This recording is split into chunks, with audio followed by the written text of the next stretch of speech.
कराची जे इलाइक़े डिफेंस जे रहवासियुनि पारां बरसाती पाणी निकाल न थियण ख़िलाफ़ क्लिफ्टन कंटोनमेंट जे आफ़ीस अॻियां एहतजाजी मुज़ाहिरो करे धरणो हंयो वियो। जारी एहतजाज में कंटोनमेंट जो सीओ पहुतो त इलाइक़े वासियुनि सख़्त नारेबाज़ी कई ऐं गो सीओ हटायो डिफेंस बचायो जी नारेबाज़ी कई। एहतजाज कंदड़नि सिंध टीवी न्यूज़ सां ॻाल्हाईंदे चयो त गुज़िरियल 5 ॾींहंनि खां डिफेंस में बरसाति जो पाणी बीठल आहे जेको हिन वक़्त ताईं निकाल नाहे थी सघियो। हुननि चयो त बरसाती पाणी निकाल न थियण करे 5 ॾींहंनि खां बिजलीअ जी फराहमी नाहे थी सघी ऐं पाणी संदन घरनि में बीठल आहे। संदन चवणो त DHA इंतज़ामिया ऐं कंटोनमेंट हर महीने 1000 रुपया फी घर खां मेंटेनेंस जी मुद में वठी रही आहे पर इलाइक़े मां पाणी निकाल कराइण में नाकाम थी चुकी आहे।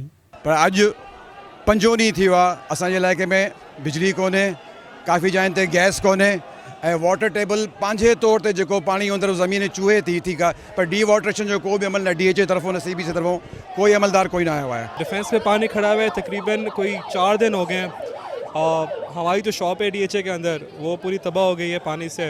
तो ये DHA टैक्सेस लेते हैं, CBC का भी काम है लेकिन ना गटर साफ़ होते हैं, ना सफाई होती है, ना पानी निकलता है। सर मेंटेनेंस तो एक चीज़ है कि चले हम DHA में देते हैं, ये हमसे क्या क्या नहीं लेते। कंस्ट्रक्शन करो उसका आपको देना है, उसके ऊपर आपको देना है, जनरेटर रखना है पैसे देना है, छज्जा सही करना है उसके पैसे देने हैं।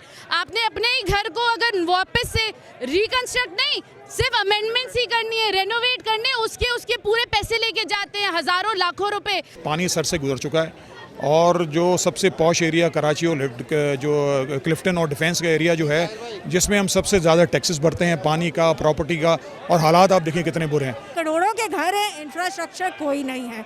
आपके घर में 2-2 फुट पानी खड़ा है, आप कमर्शियल एरिया जाए बेसमेंट्स भर चुकी हैं, करोड़ों रुपए का नुकसान है। किसी ना किसी को इस पे काम करना होगा और इसकी बहुत ज़रूरत है। लोगों के इतने फर्नीचर तबाह हो गए हैं और भी बहुत सारा नुकसान हुआ है, अरबों में नुकसान हुआ है अगर आप ऑल इन ऑल लें तो। बस अब क्या कर सकते हैं, सारे यहाँ पे बूढ़े से लेके बच्चे तक आए हैं प्रोटेस्ट करने। एहतजाज कंदड़नि जो चवणु आहे त जेसिताईं डिफेंस मां बरसाती पाणी निकाल न थींदो एहतजाज तहरीक जारी रहंदी ऐं कंटेनमेंट जो CEO खे फौरी तौरु हटाए संदन मां बेचैनी ख़तमु कई वञे। कैमरामैन गुलाम मुस्तफ़ा रिन सां गॾु अब्दुल ख़ालिक मंगी, सिंध TV न्यूज़, कराची।